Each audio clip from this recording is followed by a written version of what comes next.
Welcome to the Find Your Leadership Confidence podcast with Vicki Noethling. You are about to discover impactful lessons that help you grow as an individual, grow your confidence, and find the positive and good within you, so you powerfully and authentically become the best version of yourself. Be sure you visit our website at www.findyourleadershipconfidence.com. While you're there, subscribe to us via your favorite network. Now tune in, get ready, and enjoy the journey of emerging as a leader of exception in the 21st century. Welcome, everyone, to the Find Your Leadership Confidence podcast. I'm your host, Vicki Noethling, coming to you from Roswell, Georgia, via Pittsburgh, Pennsylvania. And the goal of this podcast is to bring topics and guests that will empower you to become that confident leader and take your business and your life to the next level. Today, I'm very excited to have Shaun Deverson as my guest. And let me tell you about Shaun. Shaun is an honors qualified civil and environmental engineer with over 25 years of experience working in the defense, mining, transportation, and construction domains. He also has a master's in business and technology and certifications in project management and systems engineering. Shaun recently commenced a master's of philosophy with the Queensland University of Technology School of Law, where he will focus on the application of complexity science and natural laws and principles to reimagine new planning laws.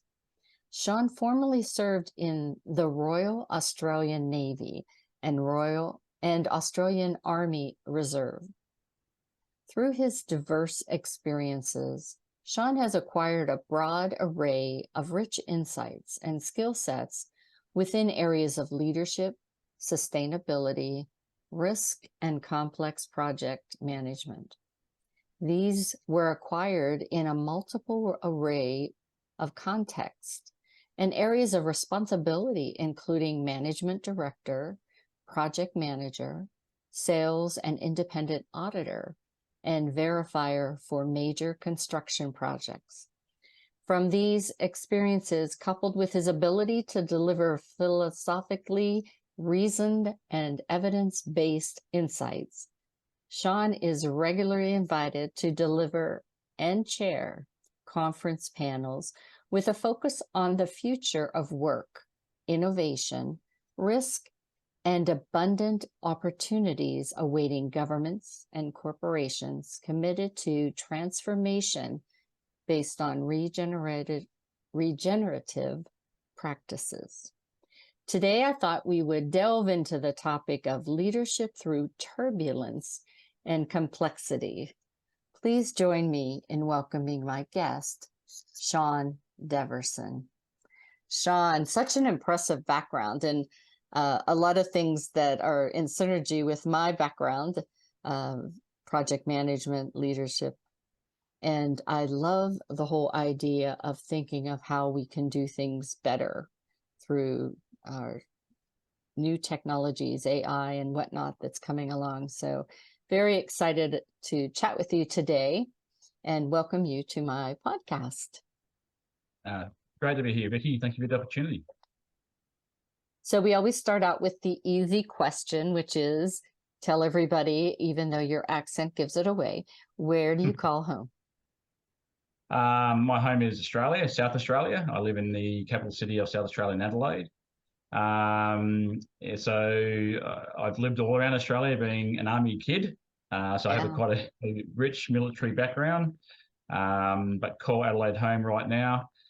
So as you mentioned, I served in the Royal Australian Navy for 6 years, and after that in the Australian Army Reserve, studied engineering, and just through a process of, I guess, more of an organic journey with Vicki is where we've sort of got to today, and what I do with Lighthouse Futures, and look forward to just diving into that a little bit as we discuss in our podcast today. Yeah, and I love this topic because so often we worry about the past and we worry about the future, we forget about just living in the present. But we can't forget about the future and what, realize what we do today is impacting the future. And, what can we do to make sure it's a good one for everyone? So with your diverse background that you have, what led you on the journey that you are on today? Give us a little bit of that backstory. Yeah, it's been a quite a patient one, Vicki. It's as I mentioned, I had leaving high school, I had little to no idea what I wanted to do in life. So I joined the military as being a military family. But through my travels, it set a bit of a seed in me and what I was noticing in the world, and both what was good and bad. And going on to do studies and then into the work, looking at that sort of, I very much sort of had this personal, that just world theory, that good and bad, good and evil, black and white, that sort of belief. But going through those motions of work, travel, experiences, and research, you start to realise that that's quite the just world fallacy. So in the end, Lighthouse Futures is our response to that fallacy in some way. So that maybe a just world can be realised. It's our input, our contribution to try and get there. We can't resolve all our problems in the just world's problems, but we try to input where we can. So, and what we have certainly come to realise is that you mentioned about the past, now, and future is a lot of what we're realising now, I guess, are latent consequences from the past through bad decisions and bad models and bad forms of leadership. And we've acquired that learning and consciousness now in some degree, but what do we do now so we can sort of take that in the future so we don't realise those consequences, because time's running out in many respects, where a lot of converging things are happening, and we really do have no time for consequences to be played out. We need to acquire, as I mentioned in our sort of, I guess, our business model, consciousness and thinking and trying to learn from those past mistakes so we can sort of take them into the now and hopefully realise a better future. Yeah, and as project managers, that's one of the key roles we do in the very first phase of a project, is taking the time to understand processes, looking for gaps and opportunities where, most of the business leaders that we are doing the project for want to just delve right into the solution without thinking about the impacts of what that maybe quick answer might be. Absolutely. Yeah, no, you did right. And you can rush in to fail, investing in that time to realise what could be consequences from our actions, by not engaging in a broader audience and developing that sort of a more systemic view of things, we often can create further consequences later. So that's what we're about. That's what we try to embed in organisations as practitioners and advisors. So and you mentioned regenerative practices, and that's what we sort of do really try and say. Regenerative leadership is our mantra, and regenerative is about making sure that what you do today, that almost that setting a seed, is creating a tree and fruits for the future. So, and that's not mutually exclusive of profit or gain. We try to prove that is a win-win, that they're not mutually exclusive. And one of the things I like to say in my more seasoned age that I found is that sometimes if you take too long to worry about all the risk that might come or the potential of failure, you don't get anywhere. You become stagnant. And it's totally foreign to some ideas of past projects and things like that, where a lot of the people that I used to work with in leadership would take months, if not years, to think of what the next step would be for the future, and not really thinking about what it was going to be like in the future, and they were trying to solve for things as they are today. Yes. So it's a great point. Yeah, it's a great point. You're dead right. You can overthink things. And it gets to the sort of point where we mentioned about the topic of our discussion today, the turbulence and complexity parts, that people are becoming overwhelmed. And they think that they need to create overwhelming processes or patterns or risk management to respond to that. The paradox of that is actually it's the complete opposite. It's what I mentioned about navigating today. It's almost about getting in amongst it and influencing it in some way. It's what you talk about there is about adaptation, but you can transform by influence. So, and it's about asking that question, what could happen if we did this? So that's what the leaders today need to probably embrace, is that level of paradox that while things are getting more complex and turbulent, the actual answer is not to become more complex in your processes. It's actually a direct opposite. So it's one that many leaders sort of struggle to embrace or struggle to come to grips with. It's something that, in terms of what I'll mention later, is that if you start to step through that and developing that mindfulness, you actually start to realize that, yes, letting go of it, creating simple processes actually creates complex behaviors or complex that then respond to that complex environment.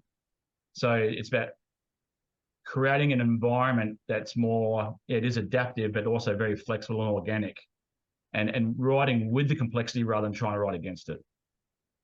And that's, if you think about it, it just makes perfect sense, because if you're doing simple steps, smaller chunks, if you will, if something goes wrong, it's easier to fix. It's easier to find where it's broke. But when you get into that complexity, where it's to that point where you don't know, to find the source of the issue may take months or weeks, to find. Absolutely. And this was all what it came out when I was doing. You mentioned that I was an auditor of major projects. I saw this sort of consistency that large organizations were tripping over and getting entangled in complex processes, and there seems to be this sort of, again, another parody, but this sort of inverse relationship that, the bigger these organizations get, they create complex processes, and the less adaptive and less innovative they are. So, and then my sort of advice was actually starting to trial it. When you actually start to wind back some of your processes and actually start to create conversations, you're stopping conversations from happening. So becoming a bit more organic with your leadership, and also a bit more enabling, a bit more delegative. So stop trying to hold things too tightly, because in the end, what's happening is you sort of can't then spot the things that emerge before it's too late, because you can't see it. You can't see it. So, and that's complexity. You can't see things that emerge. So the actual answer is try and create some simplexity out of complexity. It's one thing. It's a paradox, and it doesn't sound right. It sounds a bit upside down, but that's the answer. So you talked about something that in my public speaking training, I always remind people that they should forget about it being a speech or a project or a presentation, that it's just a conversation, because I really think that that's the root of all evil oftentimes, is our inability to just have conversations where we're either trying to tell or instruct, and we don't allow for that back and forth piece, which becomes the richness of solving problems more organically, I think. Absolutely. And being in the Navy, saw good and bad. The good parts were in terms of dealing with turbulence and the complexity of it, is the preparedness part. The bad parts were the hierarchy and the level of ideas and conversation that can be had to make it a better organization and maybe a better level of preparedness. But you're right. The conversations, that organizational cafe part, that water bubbler, can definitely be more rich than the 30-minute meeting that's more structured. So I often talk about the organizational cafe being more rich to actually grab insights and to be able to notice those little things that are emerging. So, and that top-down, bottom-up sort of approach to conversations as well is something that, and this word floating around, psychological safety, to enable people to actually share that sort of thing, is very rich. And being a former managing director of a firm, well, some of our best ideas came from the shop floor. And this was a company struggling when I took it over. And some of those ideas that were just generating, and ideas are the nutrition for an organization. I forget who it was who said that the history of humanity is the history of ideas. If you stop ideas floating around, organization becomes necrosis sets in, and it starts to die. So if anything else, what conversations bring ideas. So when we talk about that, it makes me think of the employee engagement, and how is, in your conversations with people in your coaching, how has employee engagement and the retention dropped, especially in these last several years, given the pandemic and the reorganization of companies? Yeah, I think what the pandemic really provided a salient example of was that people have worked corporations out. I think they've worked them out. Corporations have these value systems or these value statements, and often fall short of it, way short of it. So I think there's a lot of systemic and behavioural and probably even generational aspects to that question, Vicki, to be honest. But I think for me, one thing that sort of pops out that people have worked corporations out, that there's a level of balance that people are seeking now that they probably never thought before, and now have the power to actually demand. I think they're seeing their leadership, as I mentioned before, creating these systems of complexity that are not expecting ideas coming out. And other people are seeing more, I guess, future thinking organizations do that. So they're asking their corporations or their companies or business that they're working in, why aren't we doing that? So there comes this relative comparative sort of situation as well. So that issue in itself is complex. There's many layers to it. But I think you'll find that the retention part is a response to people working corporations out. And not a lot of them are walking the talk. And I think they're smart that corporations are starting to realize this, that they're starting to respond, that there's not just a one-way relationship anymore. There needs to be a mutually reinforcing relationship and respect for a relationship. Until corporations do that, that employee engagement retention is going to be a continuing problem. Right. On your website, you talk about transition sensemaking. Share more about the true state of our operating environment of our companies and our corporations.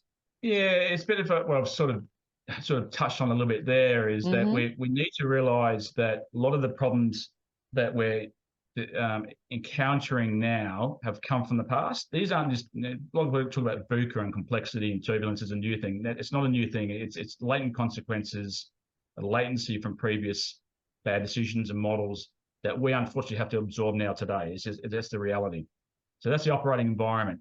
Coupled with that, you've got climate change, hyperconnectivity, you've got globalization, now you've got pandemics in there, and all these other things that we now need to contend with. That's our operating environment.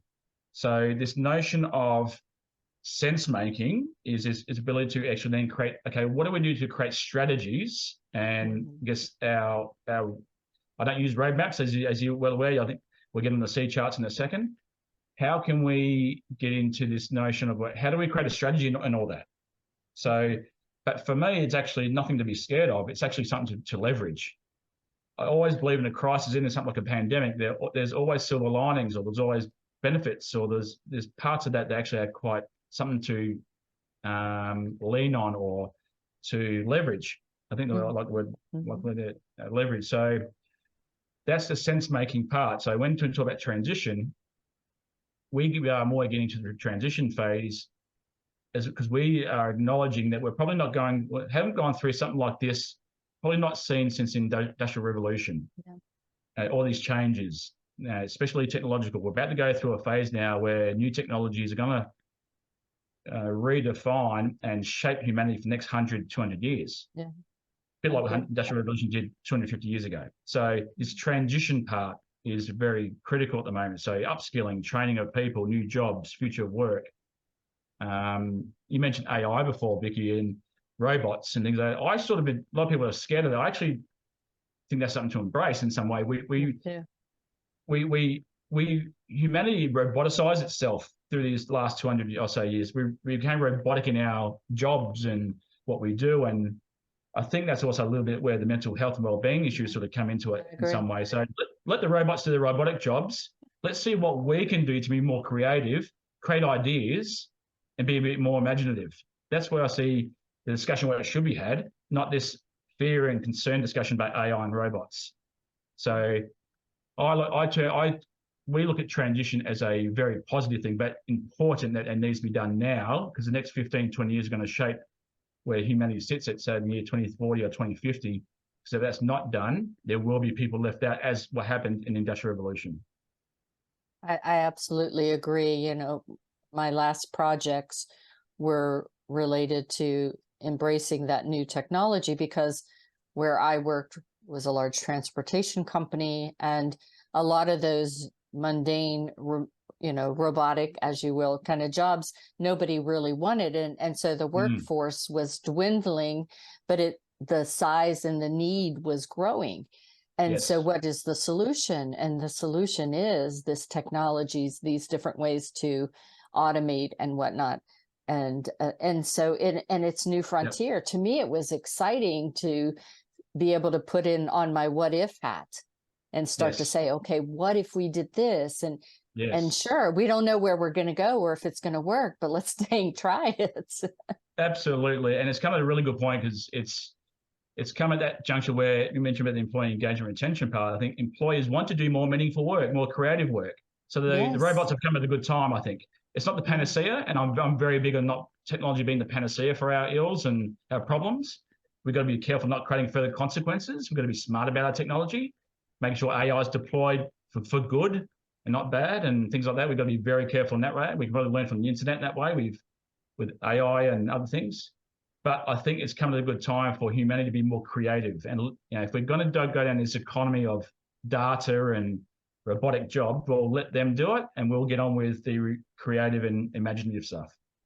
And because if you think of it, where we are with the world, as you mentioned, the environment and the challenges we have with climate, and we need people to start being innovative and creative. And part of why I want to be helping people be better communicators, and why I think it's so tied to leadership, is because we have gotten to the point where we were not being innovative. You try to have a brainstorming session, or even try to let people dream of things, and they don't. And so I think we have to get to that point where you have not rushing to solve boring problems, but to think of creatively of how can we be innovative and really have new frontiers, if you will. Totally agree. And you're right. And you mentioned dreaming. I love that word, dreaming, about, let's bring dreaming into work. I mentioned a bit about, Indigenous principles. In Australia, we've got our Indigenous brothers and sisters here, and I leverage a lot of their wisdom and a lot of the work that I do. And in that vein, I'll also look at the North American Indians and a lot of Indigenous people around the world, their wisdom, their principles. How are they so sustainable for eons? China Aborigine was here for 65,000 years, living sustainably, until Western man came over 200 years ago. But how can we embed some of their wisdom, maybe some of our science and other principles as well? Bit of spirituality, Buddhism, Taoism. How can we learn off all of those sort of principles and wisdoms to create that, imagine a better world? And for me, that's not mutually exclusive of prosperity at all. We could have a whole segment on that for sure. So you mentioned earlier that I was going to ask you this question, and on your website also you talk about the Seachart Development, and you talked about roadmaps. Obviously, as a project lead, I know all about roadmaps. Talk to me about Seachart Development. Okay, so this is probably something I plagiarized from the Navy, but certainly I've done a lot of research and things like that. So roadmaps are one of those things I've mentioned that we've come from the old century, and we're probably never really logical and never should have been used, but it's this notion with roadmaps that we can control our environment or predict it, or know we can turn left and right and with no hazards. What I say with sea charting is that the principle is, as long as you know in some sort of way where you want to go, how you get there is not important, but as long as you're prepared for it, and your preparedness is key. If you then have the mindfulness to chart your way, knowing that there are hazards, there are waves, there are things beneath the boat, there's wind, and you often need to look at lighthouses as a guide, which means looking externally for an inspiration. And sea charting is what we do. So we often just say, look, don't worry about how you're going to get there. Create the processes, that simple process of mindfulness. Be prepared. You may embrace the risk, as you mentioned. Don't overthink the risk too much, and set forth and find that harbour later. How you get there is not important, but as long as you get there. But you'll learn along the way. You'll re-chart, you'll re-pivot, you'll re-navigate. We often talk about strategic navigation now, not strategic sort of management, strategic navigation in our sea charts. So that's where we see where the future lies, is sea charting, not road mapping. We are so aligned. As a project lead, one of the things, a lot of times people thought I was a little bit off to the side, but yeah. I always think of, as I lead projects, of having GPS, and GPS will tell me to go one way. And in my gut, I know I don't need to go that way. I need to turn a different way. But also, as you're a team leader or any kind of manager supervisor, if someone comes up with a different way to get to the end result, you, as a leader, it's not my part to say, no, don't do it that way, because it's not my way. It's not, but let me just take that journey with you to see where it leads us, because if, a lot of times it always gets you to the end. And that's all I want to think about. I want to have the end or the outcome in mind as I'm going. Yep. And if I get to a roadblock, as you were talking about, then you just go a different direction. Yeah, again, exactly. With the end in mind. Exactly right. And your journey might be a little bit smaller, so you can navigate it. And so you can, just little journeys here and there, but you're learning along the way as well. You just learn a bit more, and you prepare a bit more as well. And you learn a bit about each other as well. So, and there's another military thing, if you don't mind, if I can share, is that in the Army, when you're navigating along land, you use this notion called offsetting.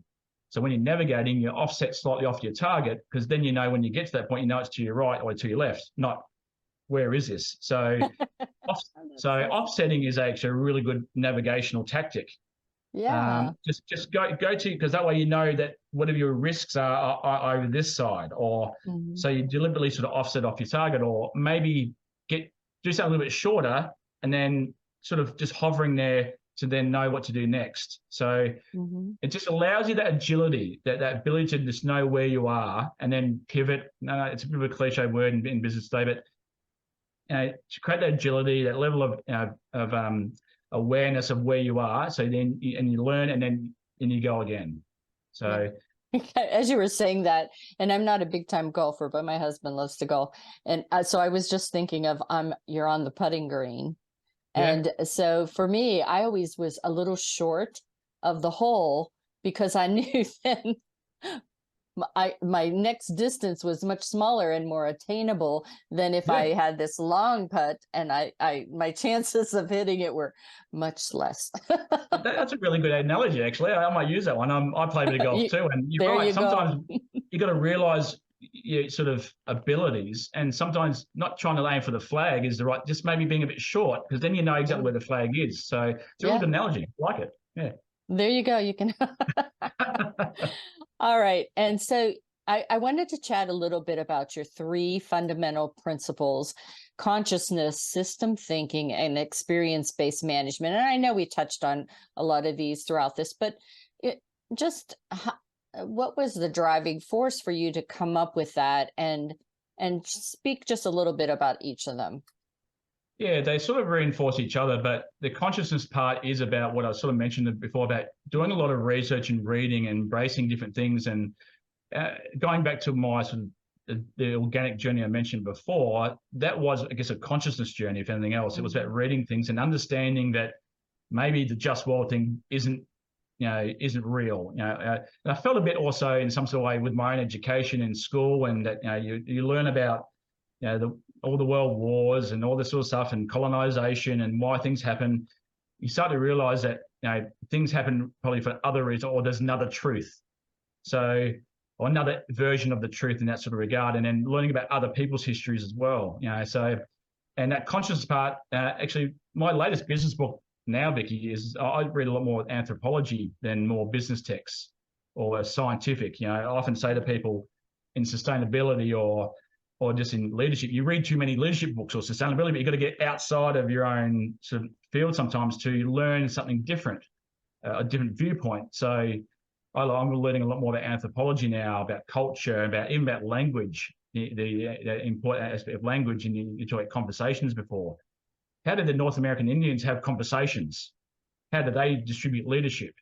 And you start to learn some real rich insights in there. And then so consciousness is certainly an important aspect of our approach. Systems thinking, as I mentioned before, the systems thinking part is that looking at the broader systemic angle of things. And as a project manager, you look at your stakeholders and inputs, and both in and out of your organization, thinking about complexity, about things you can't control, what you can control, what you can influence, what you can't, what you can nudge, what's worth nudging, what's worth ignoring, or maybe not nudging now, but nudging later. Those sort of things, that where can you leverage and nudge the system to achieve your goals? So, and the experience part is that learning part, that knowledge part, turning data into information, then knowledge and the wisdom. So, and Alan can really do that really through experience with the complexity. It's, as I mentioned before, we mentioned don't overthink risk. You've got to get into experience. You've got to, set your tether off the port, go into the ocean and experience that. And you learn from it. And, we look at things such as laws like Ashby's law of requisite variety. You can only really know the variety unless you experience it. So, and then that creates knowledge. So it is about respecting the knowledge of the past, but you've got to bring it, there's a level of currency that you need to bring with it. So with all of those three in mind, and they're all reinforcing, we think that that's a way to bring in that nurtures and nourishes leadership, people's personal growth, and ongoing prosperity, and that ability to keep on learning and have that conversation. Okay, so let's chat a little bit about the